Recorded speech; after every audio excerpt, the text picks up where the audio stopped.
Buenos días a todos. En primer lugar, muchas gracias María Jesús, muchas gracias a la Fundación Pons, a Pons IP por invitarnos a participar en esta jornada y a Vicente por sus palabras de bienvenida y su diagnóstico inicial que comparto plenamente. Bueno, nos toca la primera mesa del día, donde vamos a hablar precisamente de qué tenemos que hacer para impulsar el ecosistema biotecnológico en la Comunidad de Madrid, ¿no? Queremos que sea una mesa de diálogo abierto, propositivo, ¿no? De la que se puedan extraer pues, algunos mensajes, algunos aprendizajes, ¿no? de lo que necesitamos para dar ese empujón al sector a nivel regional y compartir ideas de propuestas concretas. Y para eso me acompaña, tengo el honor de moderar una mesa con unos ponentes excepcionales, donde me acompañan Javier Colás, Marta del Castillo y Ana Herrera, y ahora presentaré un poco el currículum de cada uno de ellos de una forma abreviada y me perdonaré si hay alguna cosa que me salte.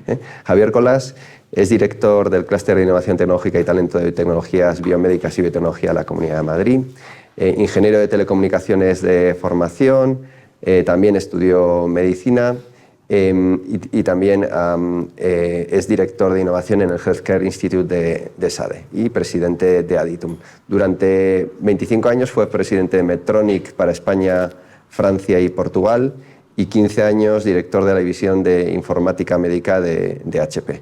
Es profesor visitante de la Universidad Pompeu Fabra y miembro de la European Society de Cardiología. Marta del Castillo, que está justo inmediatamente a su izquierda para vosotros, es ingeniera de telecomunicaciones por la Universidad Politécnica de Madrid, MBA en Finanzas y Dirección Estratégica por Wharton School de la Universidad de Pensilvania y posgrado por el MIT. Tiene más de 20 años de experiencia en dirección multifuncional en organizaciones globales. Comenzó su carrera en España y en Europa y posteriormente lideró proyectos tecnológicos en Nueva York, en el área de la fibra óptica y nuevas tecnologías en el centro financiero y empresarial, y también trabajó en Silicon Valley como líder de organizaciones multinacionales. Ha servido en el Consejo de Administración de diversas entidades sin ánimo de lucro y actualmente es directora general del Parque Científico de Madrid.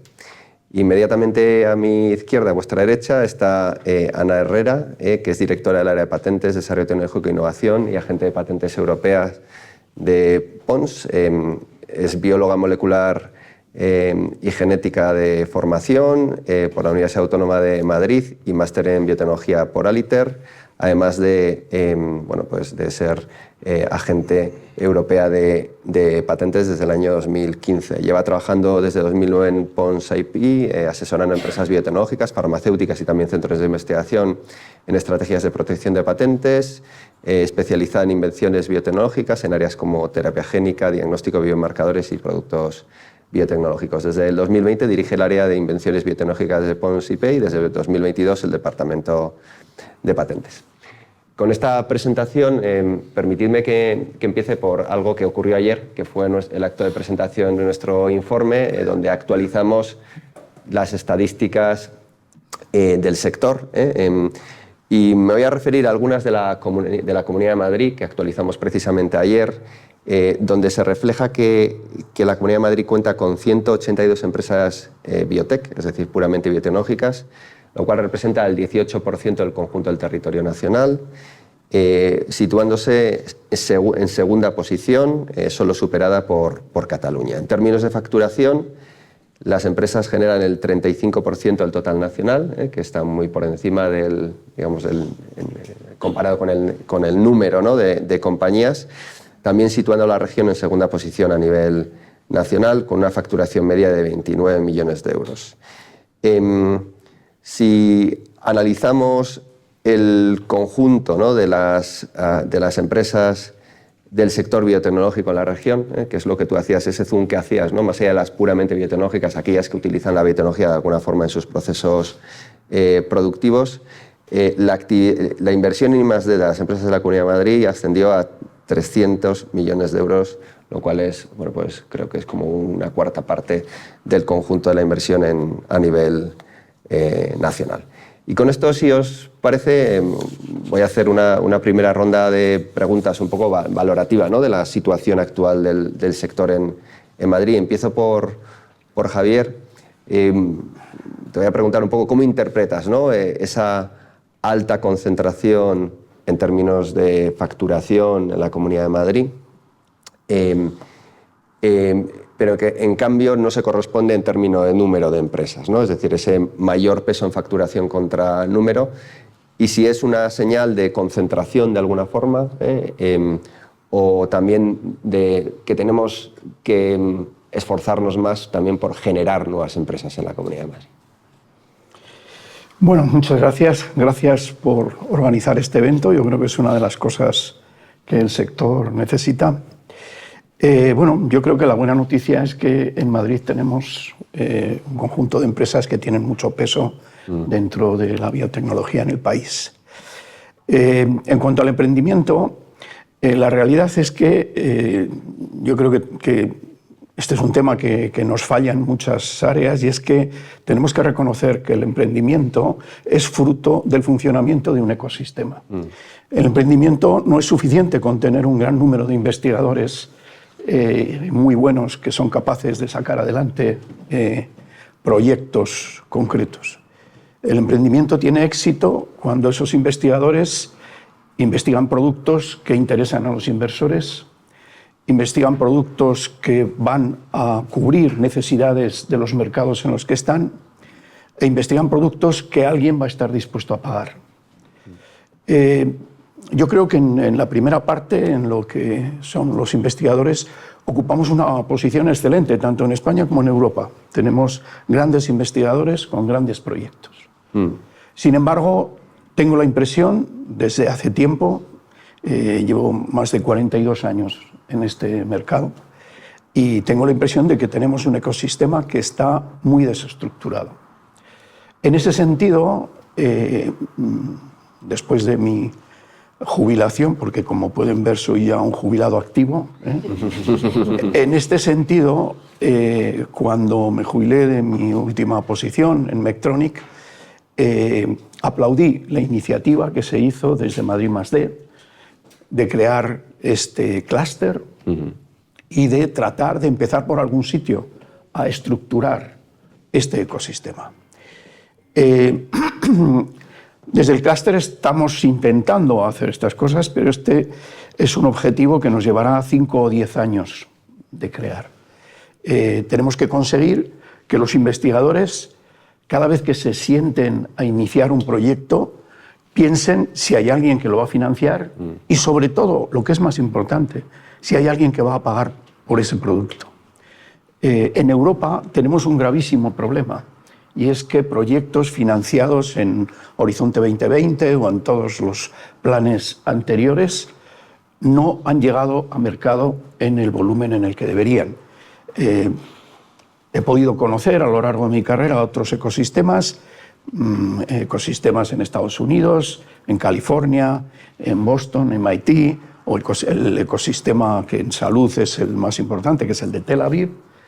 Y el número de proyectos que llegan a mercado es mucho más alto de lo que lo es en Europa. En Europa, mi impresión es que llegamos con menos del 10% de los proyectos que se financian. En España, me temo que una parte solo de ese 10%. Y este es un tema gravísimo. Es un tema gravísimo porque estamos invirtiendo probablemente en los productos equivocados, o bien no somos capaces de entender qué es lo que el mercado nos demanda. Si hablamos de biotecnología, biotecnología tiene grandes aplicaciones en dos sectores que son muy importantes en España, el de la salud, por supuesto, pero también el de la alimentación. En ambos dos sectores los problemas son similares. Tenemos más investigación que productos que llegan a mercado. La financiación también es un problema. La financiación es un problema porque, en mi opinión también, financiamos muchos productos al inicio yo lo llamo o sea, esto lo interpreto como que los financiadores tienen un punto de romanticismo y esto de la biotecnología pues les anima a invertir inicialmente, pero luego con productos ya que realmente tienen condiciones para poder llegar al mercado, pues no encontramos esa segunda financiación que nos llevaría a poder realizar los estudios clínicos, a poder demostrar la evidencia, etcétera, etcétera. Luego también desde el punto de vista financiero se tiene que aprender. Pero sin embargo, yo creo que el mayor problema que tenemos, y esto es sobre todo en el sector salud, es que el sector salud, bueno, no hace falta que explique que tiene problemas de financiación en España, en Francia, en Inglaterra, en toda Europa. El estado del bienestar es caro, es cada vez más caro y nos empeñamos en no decírselo a la sociedad y no pedirle ayuda a la sociedad para financiarlo, y con esto lo que estamos haciendo es que el sistema de salud se defienda contra la innovación. Además, las innovaciones baratas ya las hicimos en el siglo XX, las del siglo XXI son muy caras, no hay dinero para financiarlas y esto supone una barrera de entrada para los nuevos productos en el sistema, por muy buenos que sean. Tenemos que resolver todas estas ecuaciones porque desde luego no podemos seguir así. Y desde luego que hay soluciones, pero me las guardo para las siguientes preguntas, porque si no voy a... Javier, fenomenal. Yo creo que has marcado el terreno de juego de la discusión de esta mesa redonda de una forma magistral, ¿no? Yo me quedo con algunas ideas, ¿no? Construir ecosistemas no se hace a corto plazo. Está claro que tienen que ser proyectos sostenidos a medio y largo plazo, y creo que tenemos ejemplos a nivel internacional y también en España, ¿no? Donde esa vocación de continuidad de instrumentos, políticas, al final termina rindiendo efectos, ¿no? Y bueno, esa paradoja, ¿no? que comentabas, ¿no? de que probablemente la financiación es insuficiente, pero más allá de la financiación está el impacto real de las innovaciones que estamos financiando y la disposición a introducirlas en el sistema y a financiarlas debidamente, ¿no? La importancia de las políticas de demanda para también la innovación. Esto no es simplemente regar el campo y decir, "Oye, hacedlo", sino que tiene que haber un pool también, ¿no? Paso a Marta. Desde el Parque Científico, que yo creo que sois un observatorio privilegiado, ¿no? Del emprendimiento en la Comunidad de Madrid. Además, en este caso estáis además muy imbricados en el tejido, ¿no? Muy cerca de la universidad, muy cerca de centros del Consejo también, del CNB, del CBM. ¿Qué retos detectáis, ¿no? Para que más proyectos innovadores se puedan crear y escalar en la comunidad? Pues, bueno, primero muchas gracias por invitarnos al Parque Científico de Madrid a esta mesa redonda. Un poco reforzar lo que ha mencionado Javier, pero el Parque Científico de Madrid, lo primero que quiero mencionar para todos los que están aquí, tenemos la vocación de impulsar el emprendimiento innovador de base científico-tecnológica. Entonces, nosotros tenemos un equilibrio entre las distintas startups, scale-ups y empresas más consolidadas en el propio Parque Científico de Madrid, y consideramos que eso es absolutamente necesario. No solamente enfocarnos en las épocas muy tempranas, que por supuesto son la mayoría de las empresas que están en el parque, aproximadamente un 50% son startups de menos de 3 años, desde que se iniciaron. Tenemos un 32% aproximadamente que son ya empresas que están en desarrollo, con más de 3 años de desarrollo y vida, pero que no han alcanzado una facturación que llega al 1 millón en ingresos anuales, y tenemos un 8% de empresas más consolidadas que ya han superado ese 1 millón. Nosotros los retos que encontramos, y sobre todo porque nos movemos en un área en la que la mayor parte de las empresas del Parque Científico son Deep Tech, y específicamente en el área de biotecnología, que como ha dicho Javier, bueno, es muy amplio, ¿no? Pero son aproximadamente el 33% de las empresas del parque. Entonces, al ser Deep Tech, efectivamente su periodo de desarrollo es largo. O sea, raro es que sea menos de 10 años. Entonces, el gran reto es cómo podemos apoyar, porque nosotros desde el parque apoyamos no solamente con infraestructuras de alta calidad, laboratorios preequipados, pero también con servicios de acompañamiento, como ha mencionado Vicente. Nosotros trabajamos muy cercanas a las organizaciones públicas y a la empresa privada para acompañar en las distintas facetas del emprendimiento a los emprendedores que están en el parque. Pero ¿qué pasa con estas empresas en biotecnología? Que requieren una financiación más continuada y además llega un momento en su vida que requieren mayor cuantía de esa financiación. Si queremos que realmente lancen al mercado y penetren mercado y comercialización, van a necesitar una financiación más cuantiosa y más dedicada. Problema que veo, otro reto, creo que se habla poco entre administraciones públicas y administraciones privadas, corporaciones privadas, y veo muy poca inversión en innovación en el sector privado. La diferencia de haber venido desde Estados Unidos y encontrarme en España son dos mercados completamente diferentes, con una aversión al riesgo diferente, pero también hay una serie de regulatoria que fomenta o incentiva la inversión del capital privado en startups en distintas etapas y en su cuantía en los diferentes escenarios internacionales. Entonces yo creo que el gran reto es cómo podemos incentivar esa financiación que también apoya un sector que requiere tanto y continuado como es el biotecnológico. Otros, como el software, es diferente, aunque sean disruptivos, ¿no?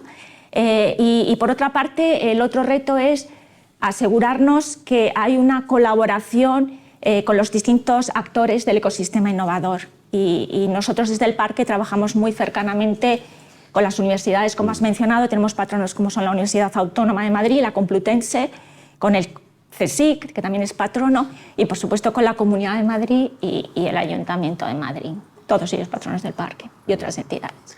Muchas gracias, Marta. Aquí ha habido un punto común, ¿no?, con la intervención previa de Javier, ¿no?, que es el reto, bueno, que en España de alguna forma, ¿no?, crear una empresa, además Vicente lo decía, se puede financiar esa primera fase, pero cuando estamos hablando de volúmenes de inversión cuantiosos, ¿no?, porque hay que afrontar pues, un desarrollo clínico en fase 2-3, o ya no digamos, si hay que hacer una inversión industrial en algo que hay que producir, el reto que tenemos de conseguir esos volúmenes que estamos hablando de decenas o centenas de millones de euros, ¿no? Y aquí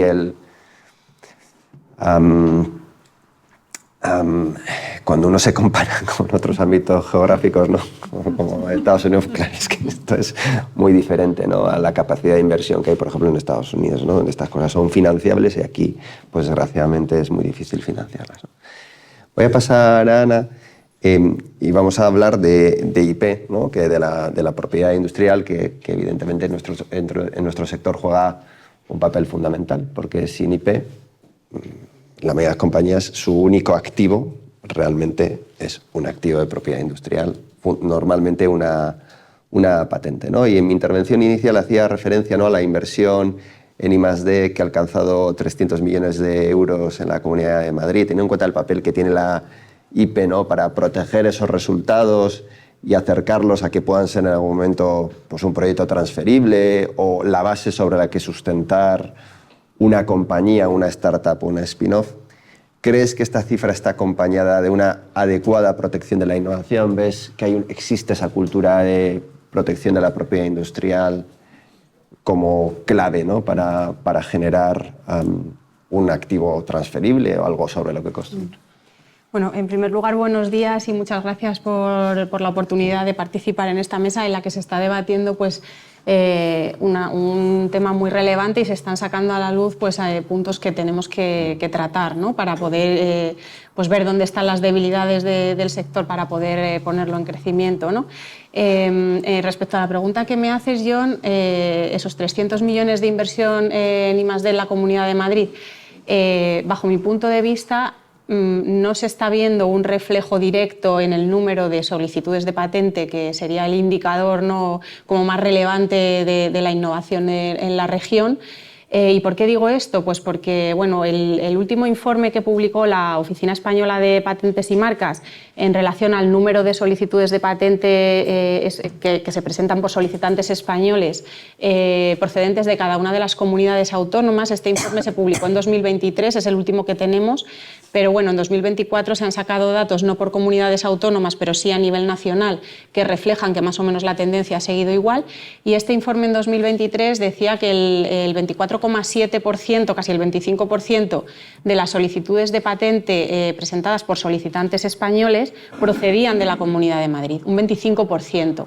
Entonces, un 25% teniendo en cuenta el vasto tejido innovador, la red de prestigio y tan amplia, ¿no?, de centros de investigación, de universidades, de parques científicos que tenemos aquí en la Comunidad de Madrid, que tengamos todo ese tejido y que luego en un indicador como es las solicitudes de patente veamos solamente un 25% de las que proceden de aquí. Además, teniendo en cuenta que el principal solicitante de patentes español, que es el CSIC, está dentro de este número, ¿no?, dentro de este porcentaje, pues para mí es una cifra todavía bastante baja. Si bien es verdad que si miramos a otras comunidades autónomas, como por ejemplo Cataluña está en la primera posición, comentabas, John, en número de empresas biotecnológicas, ¿no? Cataluña está en la primera posición y, sin embargo, ha representado el 13% de esas solicitudes de patente españolas, ¿no? Entonces, siendo la primera comunidad autónoma en ese ranking, su contribución a las solicitudes de patentes es menor que la de la Comunidad de Madrid. Por lo tanto, ¿cuál es la lectura que hago yo de esto? Estamos mejor que otras comunidades autónomas en cuanto a protección de nuestra innovación, pero todavía hay un gran porcentaje de desarrollos, ¿no?, y de proyectos que se sacan adelante en cuanto a resultados de innovación que no se están protegiendo o no se están protegiendo al menos por patente. Fenomenal, muchísimas gracias, Ana, por tus reflexiones y coincido plenamente con ellos. Paso, si os parece, a hablar de un indicador que a mí me gusta mucho y que todos los años en el informe seguimos, ¿no?, que es la creación de empresas. Cómo evoluciona la creación de empresas. Aquí, en los últimos 10 años, desde 2014 a 2024, se han creado 41 empresas biotech en la Comunidad de Madrid,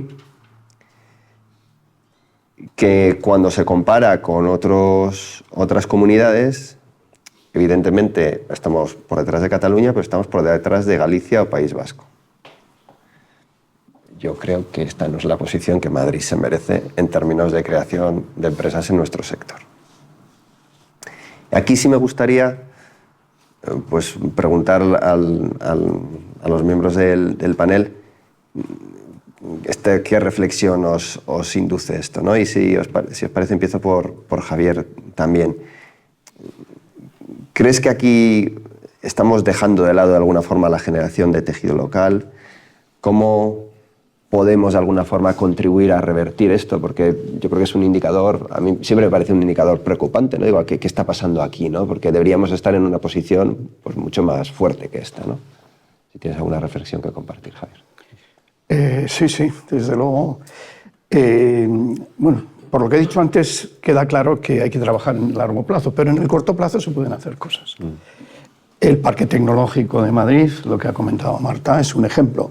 A lo mejor podíamos hacer una docena de parques tecnológicos en Madrid y seguramente mejoraríamos la situación.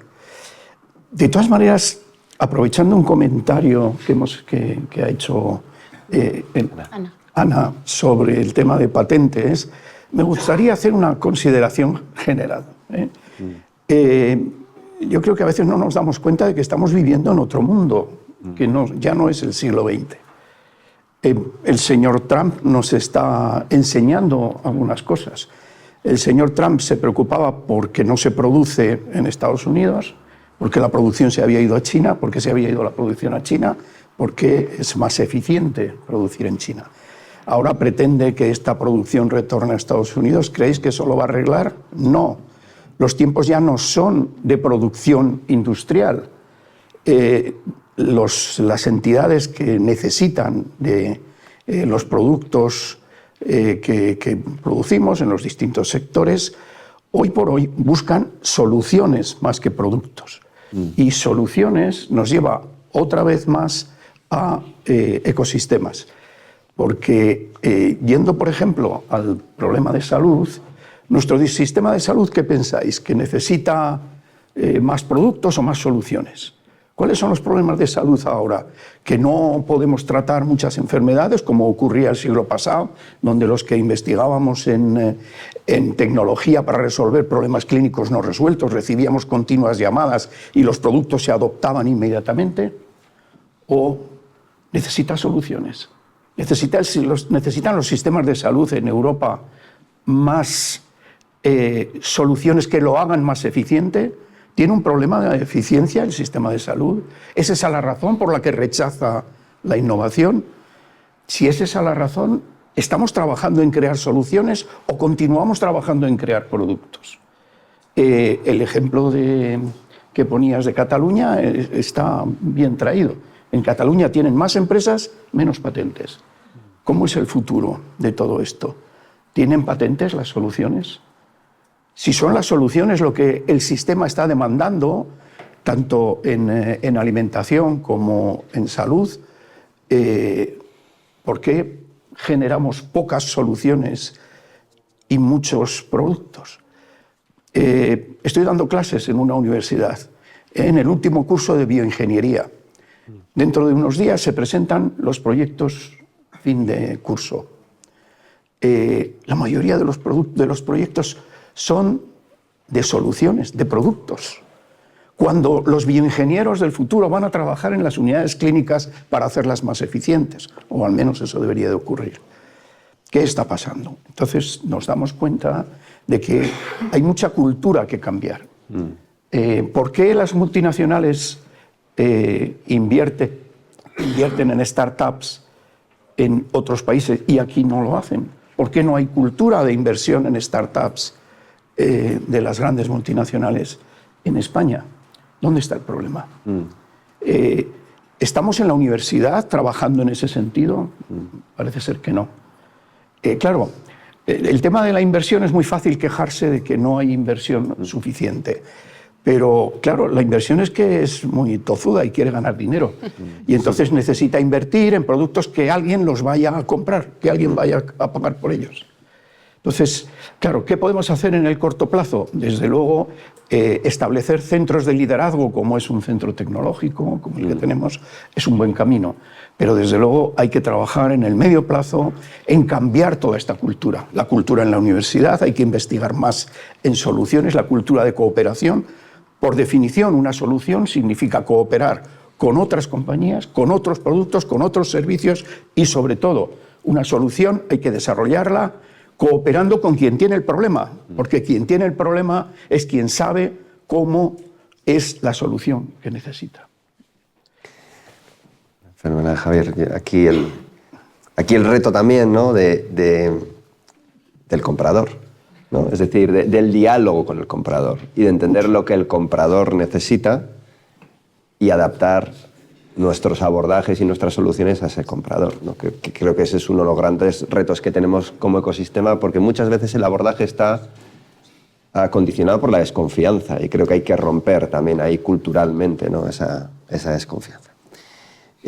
Paso a Marta.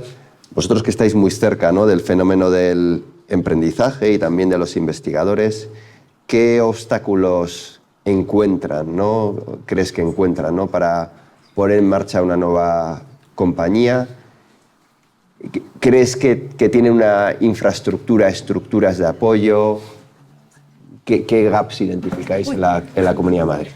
Pues yo creo, por citar los que veo más relevantes, por supuesto, uno de los retos más importantes es lo costoso que es emprender.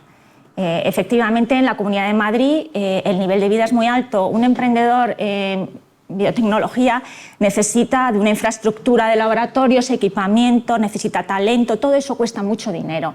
Por eso hay actores como el Parque Científico de Madrid que sin ánimo de lucro ofrecemos lo mejor que podemos con el menos coste posible, pero aún a pesar de todo tiene un coste.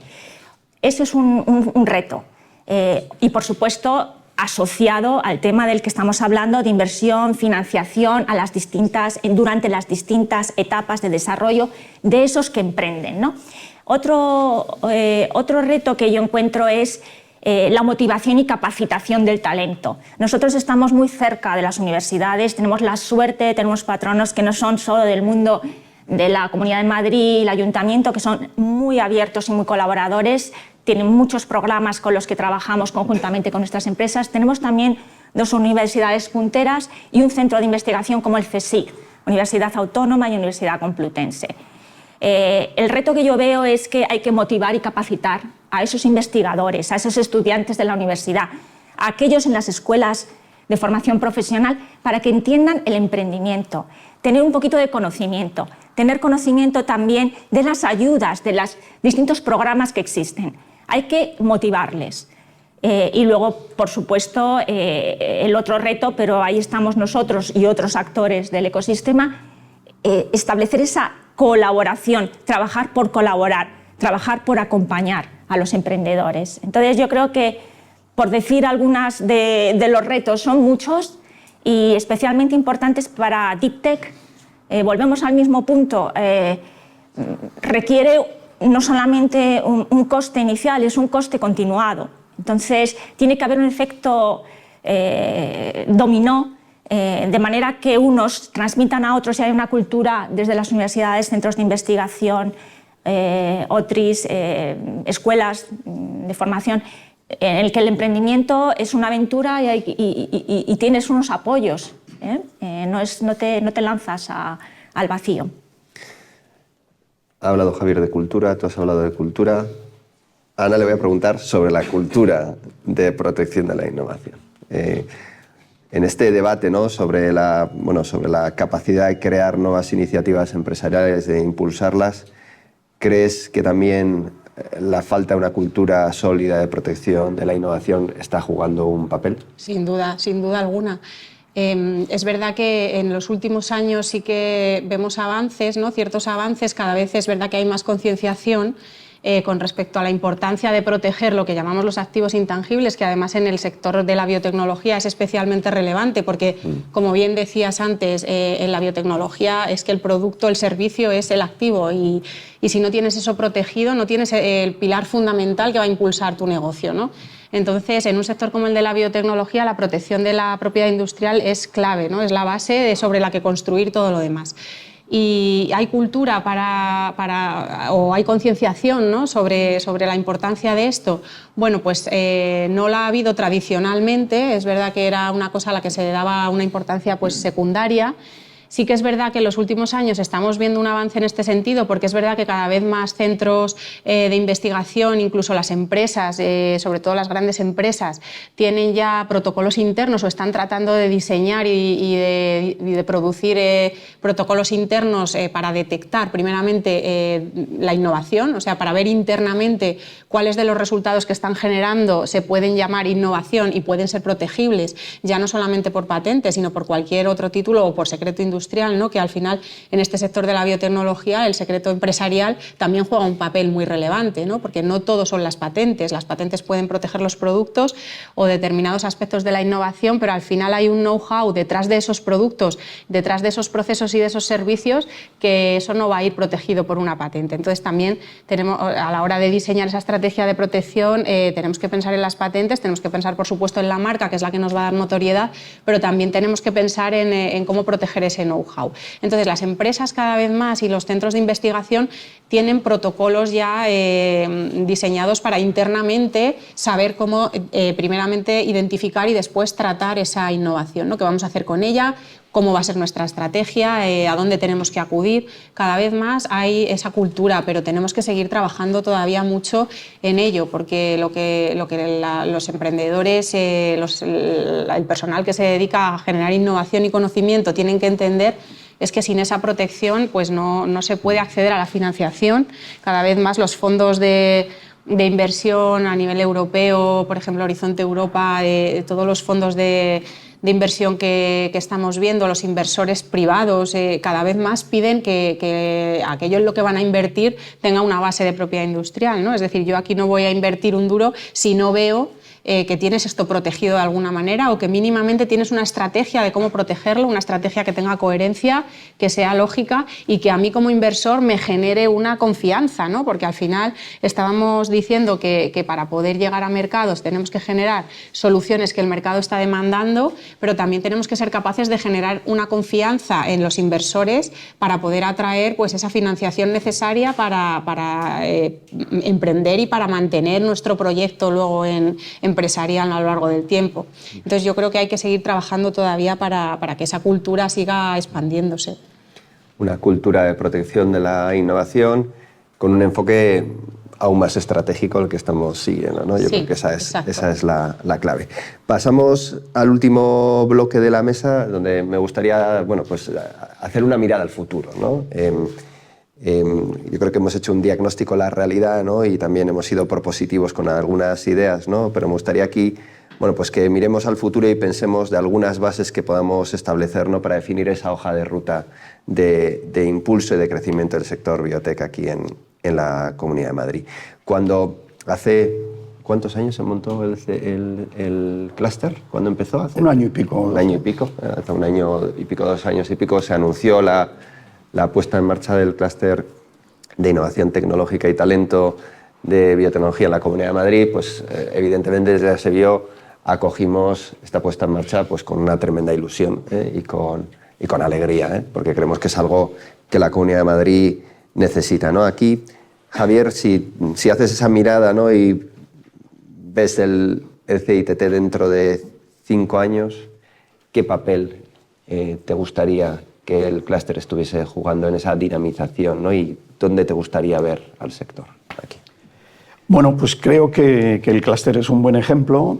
El clúster, desde luego, su objetivo fundamental es estructurar ese ecosistema que necesitamos. Hablaba antes de que es necesario cambiar la cultura de algunas cosas. Esta es otra de las cosas que intentamos hacer desde el clúster. Por ejemplo, en el tema de propiedad industrial, que no quiero que se entienda que desprecio las patentes o que creo que las patentes no son importantes. Son muy importantes, pero también es importante proteger, como Ana estaba diciendo, de otra manera otras cosas que participan en las soluciones. Claro, la cuestión aquí es que esto es mucho más complejo si las empresas no están habituadas a hacer patentes, no digamos a proteger industrialmente marcas o proyectos determinados. Pero luego subyace otro tema importantísimo. Mirad, la inteligencia artificial, por ejemplo, y sobre todo la inteligencia artificial generativa, está llamada a ser parte de muchas de las soluciones que se van a necesitar, tanto en el sector de alimentación como en el sector de salud. Y ese es un entorno que cambia rapidísimamente. Si nosotros queremos proteger esas soluciones desarrolladas para esto, no puede ser que el tiempo de obtención de las protecciones sea más largo que la vida media de esas soluciones, porque si no, llegaremos siempre tarde a esto, ¿no? Yo creo que desde el clúster nuestro objetivo fundamental es conseguir ese ecosistema. Tengo que decir que nos cuesta muchísimo invitar a empresas grandes a que pertenezcan al clúster. Y claro, las empresas pequeñas están dispuestas porque creen que el clúster es como una vaca que podremos ordeñar y podremos conseguir financiación, cosa que no ocurre. Y las empresas grandes dicen, ¿y yo qué tengo que ganar? Y entonces, digamos que no hay una cultura de decir, oye, que o trabajamos todos juntos o esto no funciona. Entonces, desde mi punto de vista, esa es el objetivo fundamental del clúster ahora. Estamos organizando una reunión con rectores o exrectores de las universidades de Madrid, con el fin de ver si, porque cuando hablas uno por uno con ellos, entienden que hay que cambiar el modo en el que se empuja a los estudiantes más brillantes a proyectos de investigación. Entienden que estos estudiantes brillantes deberían de estar en contacto con las sociedades científicas, con las sociedades médicas o con las empresas de alimentación para saber qué necesitan. Pero claro, todo esto, cuando les ponemos juntos, pues a lo mejor empezamos a conseguir cambiar esa cultura desde la base. Desde mi punto de vista, esto es lo más importante que podemos conseguir, aparte de que podamos conseguir un liderazgo más fuerte, y más fuerte significa incentivado desde la Administración en todos estos procesos de estructuración del ecosistema. No sabes cómo te entiendo, Javier. Esa primera parte que has hablado de las asociaciones y del reto de las asociaciones, ¿no? De poner juntos grandes y pequeñas, es algo que vivimos también nosotros y que cuesta, ¿no? Hay que pedir, hay que conseguir, ¿no? Un cierto ejercicio de generosidad, ¿no? Y de visión sectorial, que no todo el mundo tiene, pero que es fundamental, si lo que queremos es cambiar realmente realidades complejas que nadie por sí mismo puede afrontar. Es imposible, solo desde la legitimidad como sector puedes empujar, ¿no? Así que, bueno, hay todos los ánimos y toda la colaboración de ASEBIO en ese reto que tenemos, que es compartido, ¿no? Marta, tú, desde el parque, ¿no? También esa visión, ¿qué papel crees que los parques deberían jugar en el ecosistema? ¿Dónde os veis en 5 años? ¿Y qué necesitáis? ¿Qué apoyos institucionales necesitaríais para realmente generar ese impacto y ese cambio estructural, ¿no? que pueda necesitar el ecosistema de Madrid? El parque, los parques científicos en general, yo puedo hablar desde el Parque Científico de Madrid, pero nosotros, nuestra vocación y nuestro objetivo son las empresas que vienen al parque, o sea, no es el parque en sí mismo. Pero, lógicamente, el parque científico tiene que sufragar, es una entidad sin ánimo de lucro, y el apoyo al sector de biotecnología es muy costoso. El mantenimiento de laboratorios, de equipamientos siempre al día, los servicios de valor añadido, y todo eso incluye no solamente instalaciones, sino también personal. Entonces, creo que sería de gran ayuda también seguir fomentando ese apoyo a las instituciones que están ayudando al ecosistema, de alguna manera apoyando como un actor más clave en el ecosistema. Por otra parte, me decías dónde nos vemos o cómo podemos hacer que esto evolucione de una manera más exponencial, por decirlo de alguna manera, por ser muy optimista. Yo reincido en algo que medio mencioné anteriormente. Creo que desde el Parque Científico de Madrid, que estamos muy cercanos, nuestro campus es el campus de excelencia de la Universidad Autónoma de Madrid y el CSIC. Entonces, estamos trabajando muy estrechamente con ellos. Creo que hay que motivar el talento y también extenderlo a otras universidades como la Complutense, la Politécnica, escuelas de formación profesional. Motivar el talento no solamente con la educación adecuada, desde edades más tempranas, pero también motivar el talento en un sentido diferente. Los profesores, los investigadores necesitan poder tener cierta compatibilidad, de no abandonar su vocación docente o de no abandonar su vocación investigadora, pero poder además emprender. Creo que ahí hay una pequeña barrera que hace que surjan nuevas empresas en biotecnología, cuenta algo. Y luego, por otra parte, yo creo que si seguimos colaborando en fomentar esa, como diría yo, esa coordinación y involucrar a todos los agentes realmente claves. La Comunidad de Madrid es sumamente activa en la innovación, el Ayuntamiento de Madrid, y yo creo que hay que trascender no solamente a nivel regional, sino nacional e internacional. Nosotros en el parque, precisamente, trabajamos mucho desde un ámbito también de apoyo a las startups que están en el parque, con proyectos internacionales. Mucha inversión más grande viene de otros lugares que no son España. Por eso esa internacionalización, no solamente en el intercambio de talento, que puede ser muy enriquecedor, sino también esa internacionalización, y hay ejemplos de empresas del parque que están presentes en otros países, ayuda muchísimo a la financiación privada de las empresas. Cada vez más servicios de más valor añadido, y luego también ese papel, ¿no? del parque, gracias a su proximidad con las universidades, de impulsar también ese cambio cultural de alguna forma, ¿no? Vosotros podéis actuar un poco de prescriptores, ¿no? De ese cambio cultural, lo cual es un papel pues clave, ¿no? en este futuro que estamos visualizando, ¿no? Aquí, Ana, me gustaría también de alguna forma integrar en esta visión el papel de la propiedad industrial como eje estratégico, ¿no?, en esa hoja de ruta. ¿Qué creéis, ¿no?, qué tipo de acompañamiento creéis que hace falta, ¿no?, para realmente catalizar ese cambio cultural y consolidar ese papel de la propiedad industrial en esa hoja de ruta?